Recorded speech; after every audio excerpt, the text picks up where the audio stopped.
का lecture number 17 है।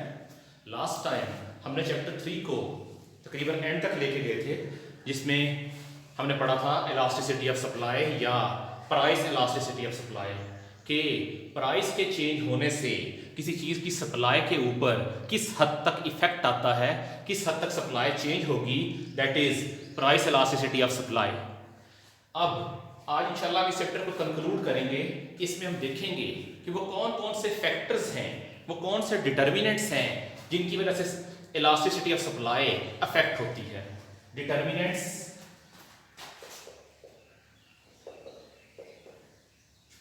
Of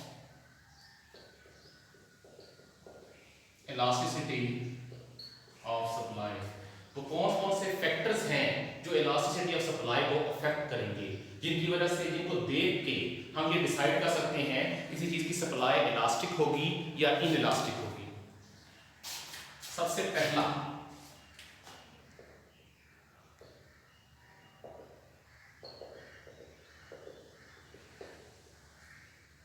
availability of stocks. जब हमने चैप्टर 2 में पढ़ा था लॉ ऑफ सप्लाई, तो वहां हमने देखा था supply is a part of stock. किसी चीज की सप्लाई देने के लिए जरूरी है कि प्रोड्यूसर के पास पहले उसके स्टॉक्स अवेलेबल हों, प्रोड्यूसर के पास गोडाउन में, वेयर हाउस में उस शेयर का स्टॉक अवेलेबल हो। So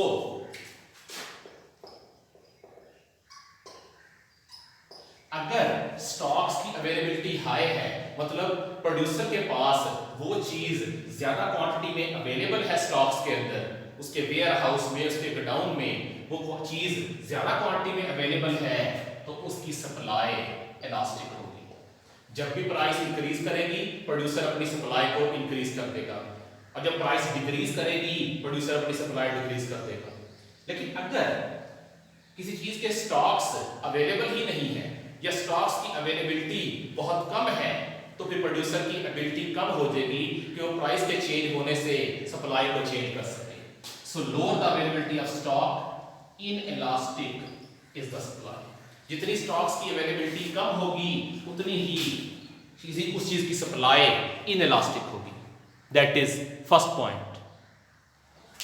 second, length of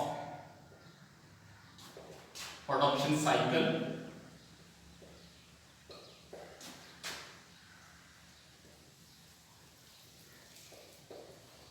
length of production cycle ये क्या चीज है? बेसिकली कोई भी मैन्युफैक्चरिंग वाला बिजनेस हो, कोई मैन्युफैक्चरिंग कंसर्न हो, उसमें होता क्या है कि रॉ मटेरियल्स को आप परचेज करते हैं, उन रॉ मटेरियल्स को मिक्स करते हैं, उनको प्रोसेस करते हैं, और उनको प्रोसेस करके आपकी फिनिश्ड आउटपुट तैयार हो जाती है। रॉ मटेरियल से लेके फिनिश्ड आउटपुट के तैयार होने तक जितना टाइम दरकार होता है, जितना टाइम रिक्वायर्ड होता है, that is called length of production cycle. For example, अगर चिकन इंडस्ट्री में देखा जाए तो एक छोटे चूजे से लेके रेडी चिकन के तैयार होने तक 6 हफ्ते का टाइम रिक्वायर होता है। लेकिन अगर आप मटन और बीफ इंडस्ट्री को देखें तो एक स्मॉल गोट से रेडी टू ईट गोट के तैयार होने तक 10 महीने का टाइम इन्वॉल्व होता है। सो जितना प्रोडक्शन प्रोसेस शॉर्ट होगा, उतनी ही उस चीज की सप्लाई इलास्टिक होगी। क्योंकि जैसे ही प्राइस इंक्रीज करेगी, प्रोड्यूसर साथ ही उसके नए बैच इंट्रोड्यूस करवा देगा, उसके नए बैच की प्रोडक्शन स्टार्ट कर देगा और उसकी सप्लाई जल्दी से इंक्रीज कर देगा। लेकिन अगर प्रोडक्शन साइकिल लॉन्ग होगा, जिस तरह मटन और बीफ इंडस्ट्री में है कि 10 महीने का टाइम चाहिए, तो उस सूरत में प्रोड्यूसर अगर फौरी तौर पे आउटपुट बनाना स्टार्ट भी कर दे, तो दरमियान में टाइम लैग काफी ज्यादा इन्वॉल्व हो जाएगा और सप्लाई इनइलास्टिक होगी। इसी तरह जो छोटी चीजें होती हैं, उनकी सप्लाई आमतौर पे इलास्टिक होती है। For example, plastic goods, small size furniture, chairs, इसी तरह किचन यूटेंसिल्स, मार्कर्स, इन चीजों की सप्लाई इलास्टिक होती है। वजह क्या है? इनका प्रोडक्शन साइकिल शॉर्ट है। लेकिन अगर आप ऐसी चीजों को देखें जिनका प्रोडक्शन साइकिल लॉन्ग है, for example ship making, aircraft making, housing societies, इन चीजों का प्रोडक्शन साइकिल लॉन्ग है, तो हाउसेस की, आपके शिप्स की, एयरक्राफ्ट की सप्लाई इनइलास्टिक है। वजह क्या है? इनको बिल्ड होने में कई महीने का या बाज़ औक़ात कई साल का टाइम रिक्वायर होता है। देन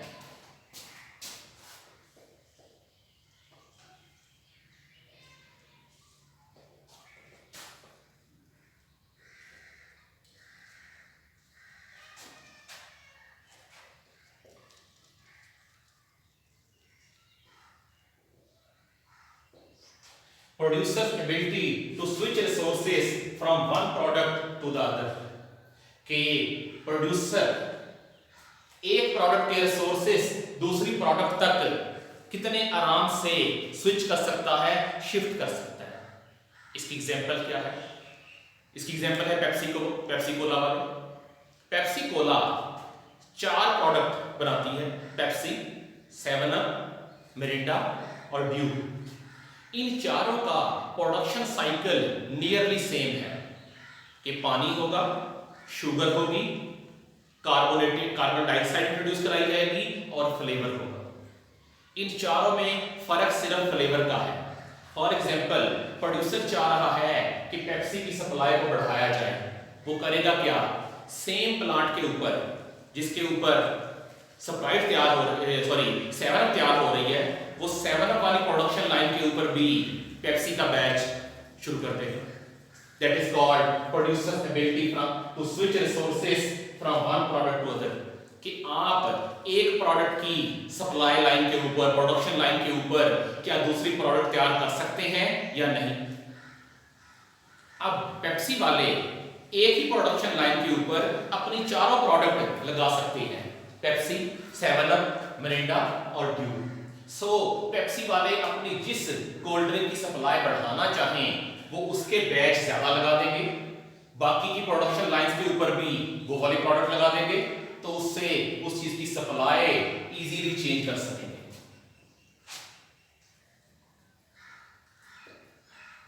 सो अगर आपका प्रोड्यूसर प्रोडक्शन रिसोर्सेज को शिफ्ट कर सकता है एक प्रोडक्ट से दूसरी प्रोडक्ट की तरफ, तो आपकी उस शेयर की सप्लाई इलास्टिक होगी। That's why Pepsi, 7 up, Mirinda और ड्यू, इन सब की सप्लाई इलास्टिक है। अगर हम दूसरी एग्जांपल लें, लेज और बेबी। लेज और बेबी दोनों पेप्सी के ही ब्रांड्स हैं, ये रेडीमेड चिप्स हैं। अब इन दोनों में फर्क क्या है? इनका प्रोडक्शन प्लांट सेम है। फर्क किसका है? रॉ मटेरियल भी सेम है, पोटैटोज। फर्क किस चीज का है? सिर्फ कटर का और फ्लेवर का। सो अगर पेप्सी लेज की सप्लाई बढ़ाना चाहें, वो करेंगे क्या? वेवी के जो प्रोडक्शन लाइन है, वेवी का जो प्रोडक्शन प्लांट है, उसका कटर चेंज करेंगे ताकि उसकी कटिंग लेज के हिसाब से हो जाए, और उसके बाद उस प्लांट के ऊपर, उस प्रोडक्शन लाइन के ऊपर भी पेप्सी वाले लेज प्रोड्यूस कर लेंगे, बाद में फ्लेवर चेंज करेंगे, एंड दैट्स ऑल। सो लेज और बेबी में प्रोडक्टिव रिसोर्सेज एक प्रोडक्ट से दूसरी प्रोडक्ट की तरफ शिफ्ट किए जा सकते हैं, तो इन चिप्स की सप्लाई भी इलास्टिक है। लेकिन पेप्सी का ही एक और ब्रांड है, वो है इनका जूस, स्लाइस, और अब एक और ट्रॉपिकाना। ये दोनों पेप्सी के जूस ब्रांड्स हैं। जूस को प्रोड्यूस करने की टेक्नोलॉजी, इसकी प्रोडक्शन लाइन पेप्सी से एंटायरली डिफरेंट है। वे पेप्सी में तो चाहिए शुगर, वाटर, कार्बन डाइऑक्साइड और फ्लेवर, जबकि जूस प्लांट में चाहिए pulp, sugar, एमल्सिफायर्स and flavours. So Pepsi के प्लांट पे ट्रॉपिकाना या स्लाइस को प्रोड्यूस करना पॉसिबल नहीं है।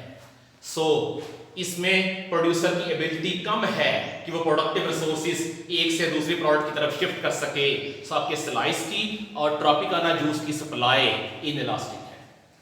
जब प्रोड्यूसर की एबिलिटी कम होगी कि वो प्रोडक्टिव रिसोर्सेज को एक प्रोडक्ट से दूसरी पे शिफ्ट कर सके, तो उस सूरत में उस प्रोडक्ट की सप्लाई इनइलास्टिक होगी। फोर्थ,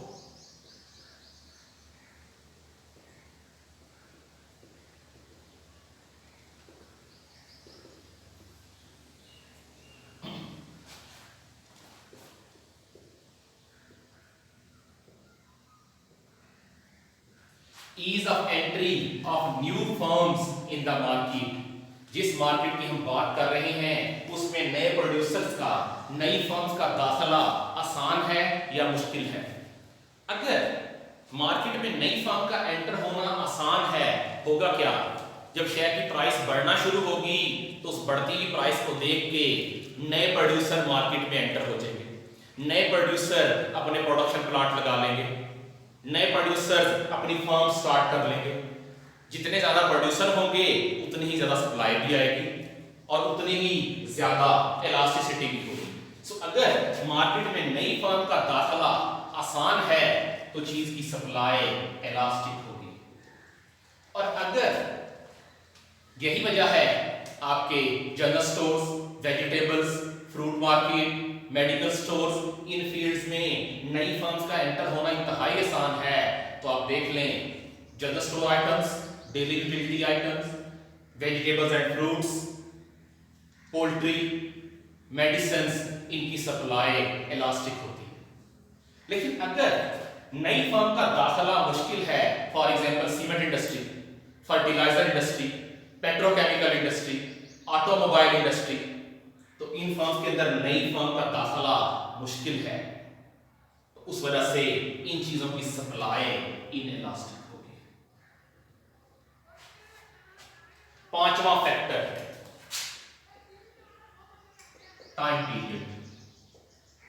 जिस शेयर की हम बात कर रहे हैं उस शेयर की प्राइस को चेंज हुए वक्त कितना गुजरा है, कितना टाइम पीरियड गुजर चुका है शेयर की प्राइस के चेंज हुए।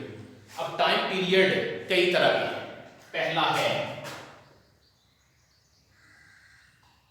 मोमेंट्री रन, दूसरा है शॉर्ट रन, तीसरा है long run. What is momentary run?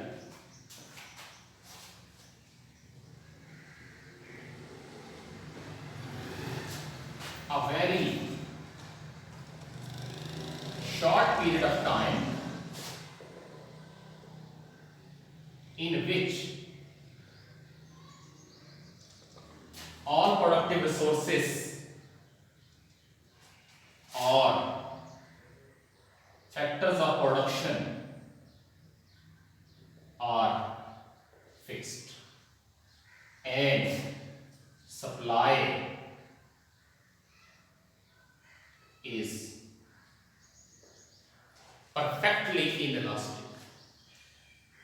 Momentary run लम्हाती टाइम, यानी कि एक बहुत ही शॉर्ट टाइम पीरियड, बहुत ही कम टाइम पीरियड जिसमें तमाम प्रोडक्टिव रिसोर्सेस फिक्स हैं, जिसमें तमाम के तमाम फैक्टर्स ऑफ प्रोडक्शन अपनी जगह पे फिक्स हैं, कांस्टेंट हैं। अब फैक्टर ऑफ प्रोडक्शन ही तो वो चीज है जिसको मिला के आपने आउटपुट बनाना है। सो जब आपके फैक्टर ऑफ प्रोडक्शन फिक्स हो गए, इसका मतलब है आपकी सप्लाई भी फिक्स हो गई। आप सप्लाई को चेंज नहीं कर सकते, तो इस सूरत में सप्लाई परफेक्टली इनइलास्टिक होगी, ना कम हो सकेगी ना ज्यादा हो सकेगी। आमतौर पे 1 से 2 दिन का टाइम मोमेंट्री रन कहलाता है। लम्हाती टाइम 1 से 2 दिन का टाइम जिसके अंदर आप सप्लाई में किसी किस्म की तब्दीली नहीं कर सकते। Secondly, short run, a time period in which at least one factor of production is fixed and due to which supply can't be increased too much and remains inelastic. एक ऐसा टाइम पीरियड जिसमें factors of production variable है, लेकिन कम से कम एक factor of production लाजमी fix होना चाहिए, कांस्टेंट होना चाहिए। 4 फैक्टर ऑफ प्रोडक्शन में डिस्कस किए थे, लैंड, लेबर, कैपिटल और एंटरप्रेन्योर। आमतौर पे कैपिटल जो है ये ऐसा फैक्टर ऑफ प्रोडक्शन है जिसे तेजी से तब्दील नहीं किया जा सकता। सो ऐसा टाइम पीरियड जिसमें कम से कम एक फैक्टर फिक्स हो। जब एक फैक्टर फिक्स हो जाएगा तो आप प्रोडक्शन बढ़ा तो सकेंगे लेकिन बहुत ज्यादा नहीं बढ़ा सकते। फॉर एग्जाम्पल, अगर किसी आजकल सीजन आने वाला है ईद का, तो टेलर्स के पास ऑर्डर आएगा ज्यादा सूट्स का। अब वो लेबर तो बड़े आराम से इंक्रीज कर सकते हैं कि नए कारीगर या नई वर्कफोर्स हायर कर लें। लैंड का अरेंजमेंट भी हो सकता है, रॉ मटेरियल आराम से मिल जाएगा, और वो फिजिकल लैंड जहां बैठ के आपके वर्कर्स ने काम करना है वो भी अक्वायर की जा सकती है। लेकिन नई मशीन्स को परचेज करना, उन मशीन्स को इंस्टॉल करना वो टेलर के लिए मुश्किल होगा। तो एक फैक्टर ऑफ प्रोडक्शन फिक्स हो गया जो कि कैपिटल है, और कैपिटल के फिक्स होने की वजह से टेलर की स्टिचिंग करने की कैपेसिटी महदूद होती है। ईद के दिनों में वो अपने कपड़े ज्यादा सीते हैं, स्टिचिंग का काम बढ़ा लेते हैं, सप्लाई इंक्रीज करते हैं, लेकिन बहुत ज्यादा इंक्रीज नहीं कर सकते। दैट्स व्हाई एक मखसूस टाइम पीरियड के बाद आपके टेलर्स नई बुकिंग करने से माजरत कर लेते हैं कि वो मजीद नई बुकिंग स्टिचिंग की नहीं करेंगे। That is short. Long run, a time period in which all factors of production are variable and supply can be increased to any extent and is elastic। Long run एक ऐसा time period है जिसमें तमाम के तमाम factors of production variable हैं। आप land को जितना इंक्रीज करना चाहें कर सकते हैं, आप लेबर को जितना इंक्रीज करना चाहें कर सकते हैं, आप कैपिटल को इंक्रीज करना चाहें कर सकते हैं, लेबर की ट्रेनिंग करवाई जा सकती है, अदर कंट्रीज से लेबर को इंपोर्ट किया जा सकता है, नई टेक्नोलॉजी इन्वेंट हो सकती है, टेक्नोलॉजी को इंप्रूव किया जा सकता है, प्लांट साइज को इंक्रीज किया जा सकता है। That time period is called long run. जब सारे फैक्टर्स ऑफ प्रोडक्शन वेरिएबल हैं तो फिर आपकी सप्लाई किसी भी हद तक इंक्रीज की जा सकती है। इस तरह के टाइम पीरियड को कहते हैं लॉन्ग रन। अब ये लॉन्ग रन और शॉर्ट रन ये कोई फिक्स टाइम पीरियड नहीं है, बल्कि ये इंडस्ट्री टू इंडस्ट्री वेरी करेगा। अगर हम पोल्ट्री इंडस्ट्री के हिसाब से देखें तो 2 महीने का टाइम लॉन्ग रन है। वजह, एक प्रोडक्शन साइकिल 36 डेज का है या मैक्सिमम 40 डेज का है। इस वजह से पोल्ट्री के लिए 2 महीने का टाइम लॉन्ग रन है। लेकिन अगर आप टेक्सटाइल इंडस्ट्री के हिसाब से देखें तो 2 महीने का टाइम शॉर्ट रन है। इसी तरह अगर आप 1 साल का टाइम देखें तो आपकी टेक्सटाइल इंडस्ट्री के हिसाब से, आपकी शुगर इंडस्ट्री के हिसाब से, लेदर इंडस्ट्री के हिसाब से 1 साल का टाइम लॉन्ग रन है। लेकिन अगर आप पेट्रोकेमिकल इंडस्ट्री के हिसाब से देखें तो 1 साल का टाइम शॉर्ट रन है। अगर आप एयरक्राफ्ट इंडस्ट्री के हिसाब से देखें, आप शिप मेकिंग इंडस्ट्री के हिसाब से देखें तो नॉर्मली 1 साल का टाइम शॉर्ट रन है। वजह, एक शिप को कंस्ट्रक्ट होने में, एक शिप को बनाने में 1 साल से ऊपर का टाइम लग जाता है। पेट्रोकेमिकल इंडस्ट्री को, ऑयल रिफाइनरी को सेटअप करने में 1.5 से 2 साल का टाइम रिक्वायर होता है। सो उनके लिए इन इंडस्ट्रीज के हिसाब से 1 साल शॉर्ट रन है। सो शॉर्ट रन और लॉन्ग रन ये कोई फिक्स टाइम पीरियड नहीं है, बल्कि ये इंडस्ट्री टू इंडस्ट्री वेरी करेगा। अब हम टाइम पीरियड का इफेक्ट देखते हैं चीजों की सप्लाई के ऊपर। ये सिंगल पॉइंट, ये सिंगल डिटर्मिनेंट एग्जाम में 4 से 5 मार्क्स का टेस्ट हो सकता है।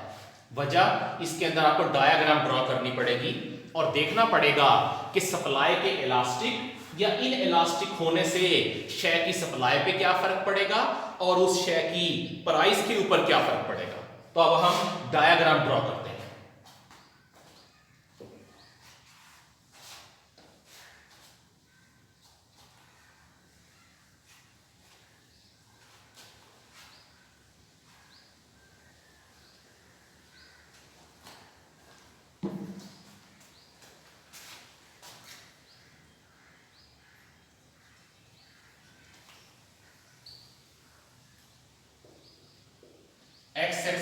डिमांड और सप्लाई ले लेंगे, y एक्सिस पे प्राइस आ जाएगी।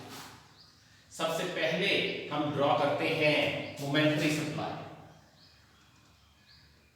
Momentary run supply shown by SM, momentary supply perfectly inelastic. दूसरे नंबर पे हमने शो करनी है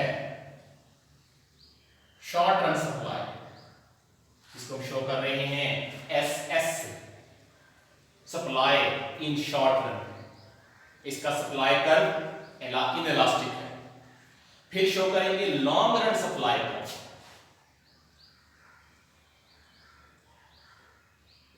SM। अब ये तीनों तरह की सप्लाईज इस पॉइंट के ऊपर बराबर हैं। Right now momentary run, short run और लॉन्ग रन की सप्लाई बराबर है। ये आपका आ गया initial demand curve, equilibrium QE और P। इस इक्विलिब्रियम के ऊपर क्वांटिटी है QE और प्राइस है PE।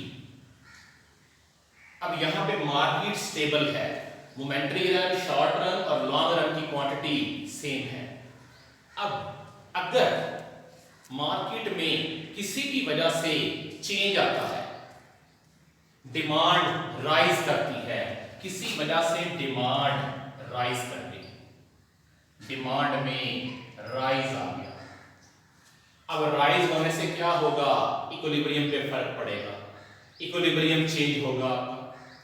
फौरी तौर पे क्या हुआ, जहां नया डिमांड कर्व मोमेंट्री सप्लाई को कट करेगा वहां मोमेंट्री इक्विलिब्रियम आएगा। इफेक्ट क्या आया, प्राइस बहुत ज्यादा इंक्रीज कर गई लेकिन क्वांटिटी अपनी जगह पे सेम है, क्वांटिटी में कोई चेंज नहीं है।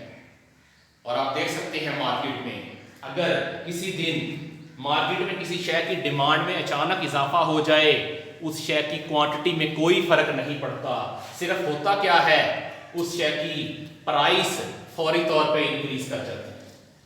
सो मोमेंट्री रन में सिर्फ प्राइस बढ़ेगी, क्वांटिटी अपनी जगह फिक्स रहेगी। थोड़ा टाइम गुजरा, अब इस हाई प्राइस को देख के आपके प्रोड्यूसर चाहेंगे कि सप्लाई को इंक्रीज कर सके, तो होगा क्या, प्रोड्यूसर प्रोडक्टिव रिसोर्सेज को एक्स्ट्रा इस्तेमाल करना शुरू करेंगे, रॉ मटेरियल ज्यादा खरीद लेंगे, लेबर से ओवर टाइम करवाना शुरू कर देंगे, लेबर की एक से बढ़ा के 2 शिफ्टें कर लेंगे। तो होगा क्या, शॉर्ट रन में सप्लाई थोड़ी सी इंक्रीज कर जाएगी, तो इक्विलिब्रियम EM से ES पे शिफ्ट कर जाएगा, जहां आपका short run supply curve demand नए डिमांड कर्व को इंटरसेक्ट कर रहा है। इफेक्ट क्या आएगा, क्वांटिटी थोड़ी इंक्रीज कर जाएगी जबकि आपकी जो प्राइस है वो मोमेंट्री से थोड़ा नीचे आ जाएगी। सो शॉर्ट रन में जब प्रोड्यूसर सप्लाई को थोड़ा सा इंक्रीज कर देते हैं तो मार्केट में क्वांटिटी इंक्रीज हो जाती है और आपकी प्राइस थोड़ी सी डिक्रीज हो जाती है। ये प्राइस अभी भी इक्विलिब्रियम प्राइस से ज्यादा है, एक्चुअल प्राइस से ज्यादा है। सो लॉन्ग रन में क्या होगा, प्रोड्यूसर्स सप्लाई मजीद बढ़ाएंगे और सप्लाई का शिफ्ट हो जाएगा SL पे, तो इक्विलिब्रियम शिफ्ट हो जाएगा ES से EL पे। उस शेयर की मार्केट में क्वांटिटी और बढ़ जाएगी जबकि प्राइस और कम हो जाएगी। सो लॉन्ग रन में क्योंकि सप्लाई को काफी ज्यादा इंक्रीज करना पॉसिबल है, तो लॉन्ग रन में प्राइस क्वांटिटी मजीद बढ़ जाएगी और प्राइस मजीद कम हो जाएगी। लेकिन ये चीज देखने वाली है कि प्राइस अभी भी एक्चुअल इक्विलिब्रियम प्राइस से ज्यादा है।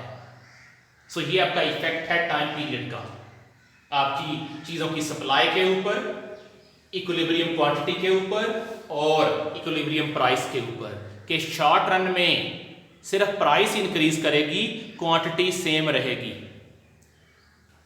शॉर्ट रन मोमेंट्री रन में क्वांटिटी सेम, अगर डिमांड राइज करती है तो क्वांटिटी सेम, सिर्फ प्राइस बढ़ेगी।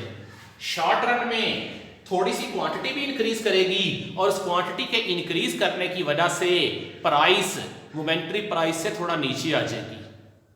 अगर हम बात करें लॉन्ग रन की तो क्वांटिटी मजीद बढ़ेगी और उस क्वांटिटी के बढ़ने की वजह से प्राइस मजीद कम होकर पीएल पे आ जाएगी। अब यही लॉन्ग रन वाली प्राइस लॉन्ग रन में प्रिवेल करेगी। एक चीज ध्यान में रखें, लॉन्ग रन प्राइस हालांकि कम है लेकिन ये एक्चुअल इक्विलिब्रियम प्राइस से अभी भी ज्यादा है। So that is the effect of time period on supply, equilibrium quantity and equilibrium price. ये वो 5 डिटर्मिनेंट्स हैं, ये वो 5 फैक्टर्स हैं जो किसी शय की इलास्टिसिटी ऑफ सप्लाई को इफेक्ट करते हैं।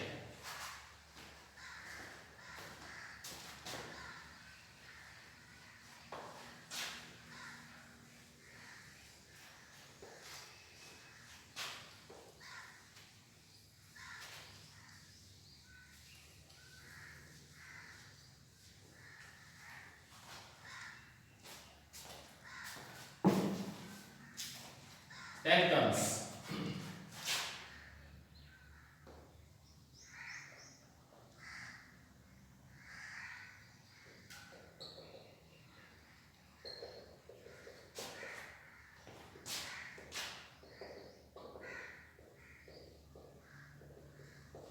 Price stability and price instability. अगर डिमांड और सप्लाई के चेंज होने की वजह से प्राइस में कोई खास तब्दीली ना आए, डिमांड और सप्लाई के चेंज होने से प्राइस में मामूली सा फर्क पड़े, प्राइस बहुत कम ऊपर या नीचे मूव करे, तो उसे कहते हैं price stability. When the change in demand and supply does not affect the price too much, जब डिमांड और सप्लाई के तब्दील होने से प्राइस में बहुत ज्यादा फर्क ना आए, उसे हम कहेंगे प्राइस स्टेबिलिटी। और अगर डिमांड और सप्लाई के चेंज होने से प्राइस में बहुत ज्यादा फर्क आए, तो उसे हम कहते हैं प्राइस इनस्टेबिलिटी, कि ये प्राइस स्टेबल नहीं है। तो आपकी बुक के अंदर वो एग्जांपल प्राइस स्टेबिलिटी के अंदर एग्जांपल दे रहा है मिल्क इंडस्ट्री की, और वो एग्जांपल दे रहा है यूएस मिल्क मार्केट की, कि यूएस मिल्क मार्केट के अंदर सप्लाई ऑफ मिल्क इलास्टिक है। कई तरह के सप्लायर्स हैं जो मिल्क सप्लाई करते हैं। एक वो जो डेली बेस पे फ्रेश मिल्क सप्लाई करते हैं ग्लास बॉटल्स के अंदर, उनकी सप्लाई रोजाना आती है। एक वो है जो फ्रेश मिल्क तो सप्लाई करते हैं लेकिन उस मिल्क की लाइफ, शेल्फ लाइफ कम होती है, 4 से 7 दिन होती है। तीसरे नंबर पे एग्जांपल दे रहा है वो लोग जो टेट्रा पैक टाइप का मिल्क प्रोवाइड करते हैं, जो डब्बा बंद दूध सप्लाई करते हैं। इस दूध की शेल्फ लाइफ तकरीबन 6 महीने होती है, और उसके बाद आते हैं आपके पाउडर मिल्क वाले। सो यही हिसाब पाकिस्तान के अंदर भी है। मिल्क इंडस्ट्री में सप्लाई इलास्टिक है। यहाँ एक हमारे वो सेलर हैं, प्रोड्यूसर्स हैं जो मिल्क खुद प्रोड्यूस करते हैं, उनके अपने फार्म्स हैं, वो मिल्क खुद प्रोड्यूस करते हैं और खुद ही सेल करते हैं डेली बेस पे। दूसरे नंबर पे आपके दुकानदार लोग हैं, शॉपकीपर्स हैं, जो डेली मिल्क परचेज करते हैं और फ्रेश मिल्क सेल करते हैं। तीसरे नंबर पे वो लोग हैं जो बॉटल्ड मिल्क सप्लाई करते हैं 4 से 7 दिन की लाइफ वाला, फॉर एग्जांपल प्रेमा एंड अनहार, इनकी शेल्फ लाइफ 4 से 7 दिन है, वो भी रेफ्रिजरेटर के अंदर। इसके बाद आते हैं टेट्रा पैक मिल्क वाले जो डब्बा बंद दूध सेल करते हैं, for example Nestle milk pack, Haleeb, Olpers, Shakarganj, ये सारे। और फिर आते हैं पाउडर मिल्क वाले। सो मिल्क मार्केट एक ऐसी इंडस्ट्री में है जहां पे सप्लाई इलास्टिक है। इस मार्केट के अंदर सप्लाई इलास्टिक है, सप्लाई को इजीली चेंज करना पॉसिबल है। इनिशियल इक्विलिब्रियम वहां होगा जहां डिमांड कर्व सप्लाई कर्व को इंटरसेक्ट करेगा। ये आ गई E1, क्वांटिटी आ गई Q1 जबकि आपकी प्राइस आ गई है P1। अब अगर डिमांड में किसी वजह से राइज आता है, फॉर एग्जांपल ईद का सीजन आ गया, ईद का सीजन आएगा तो मिल्क की डिमांड में काफी ज्यादा राइज आएगा, तकरीबन मिल्क की डिमांड 30 to 50% इंक्रीज हो जाती है ईद के सीजन की वजह से। सो होगा क्या, डिमांड राइज करेगी, डिमांड राइज कर गई, डिमांड राइज करके आ गई D2 पे। अब नया इक्विलिब्रियम बनेगा जहां नया डिमांड कर सप्लाई कर को इंटरसेक्ट कर रहा है E2 पे।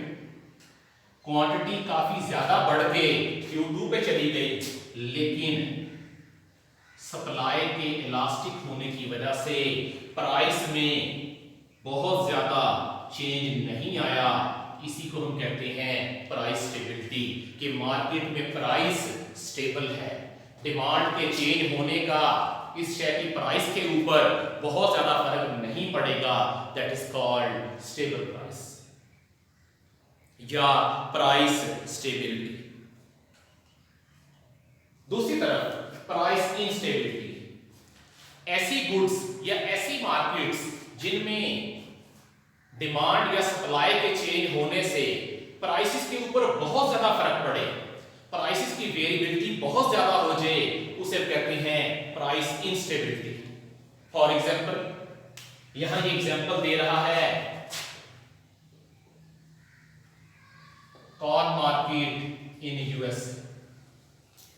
जिस तरह हम लोग पाकिस्तान में व्हीट फ्लोर इस्तेमाल करते हैं, अमेरिकन इसी तरह कॉर्न इस्तेमाल करते हैं। उनके खाने हो जाए, कॉर्न को ये रॉ फॉर्म में कंज्यूम करते हैं, कॉर्न फ्लोर की शक्ल में कंज्यूम करते हैं, फ्राइंग के लिए यूज करते हैं, और इसी तरह जो इनकी पैकेज्ड फूड है, टिन पैक फूड है, चिप्स वगैरह हैं, उन सब में भी कॉर्न इस्तेमाल होता है। इनके सूप्स में कॉर्न इस्तेमाल होता है। सो कॉर्न की डिमांड इनइलास्टिक है। इनकी होटल इंडस्ट्री बहुत ज्यादा इस्तेमाल करती है कॉर्न को। सो कॉर्न की डिमांड हाईली इनइलास्टिक है।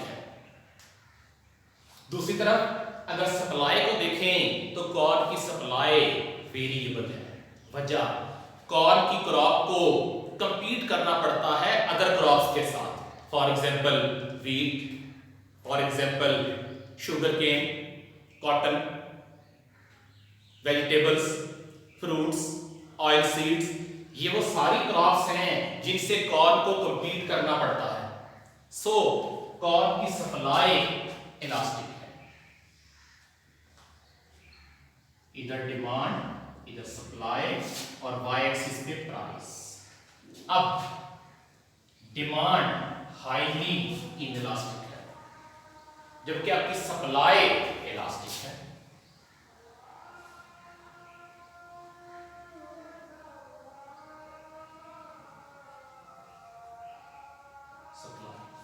Initial equilibrium E1, quantity Q1, price P1।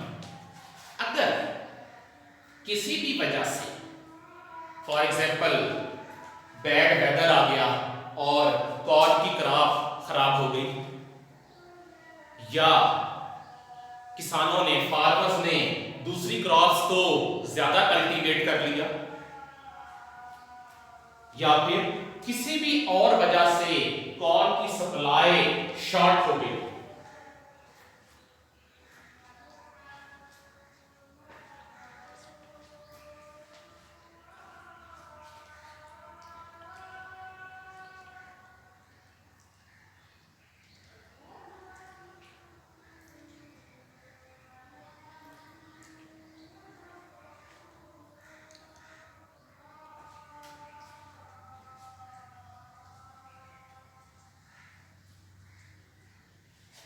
अगर किसी वजह से सप्लाई शॉर्ट हो गई, सप्लाई फॉल कर गई, इफेक्ट क्या आएगा? लेट्स से सप्लाई फॉल करके आई है S2 पे, सप्लाई फॉल कर गई, इफेक्ट क्या आया? अब नया इक्विलिब्रियम वहां बनेगा जहां demand curve new supply curve को कट करेगा E2 पे। इफेक्ट क्या आया? क्वांटिटी में थोड़ी सी कमी आ गई जबकि प्राइस बहुत ज्यादा इंक्रीज कर गई। सप्लाई के थोड़ा सा शॉर्ट होने से प्राइस बहुत ज्यादा इंक्रीज कर गई, क्वांटिटी के थोड़ा सा कम होने से सप्लाई बहुत ज्यादा बढ़ गई। इस तरह की सप्लाई को कहते हैं इनस्टेबल प्राइस, और इस फिनोमिना को कहते हैं प्राइस इनस्टेबिलिटी।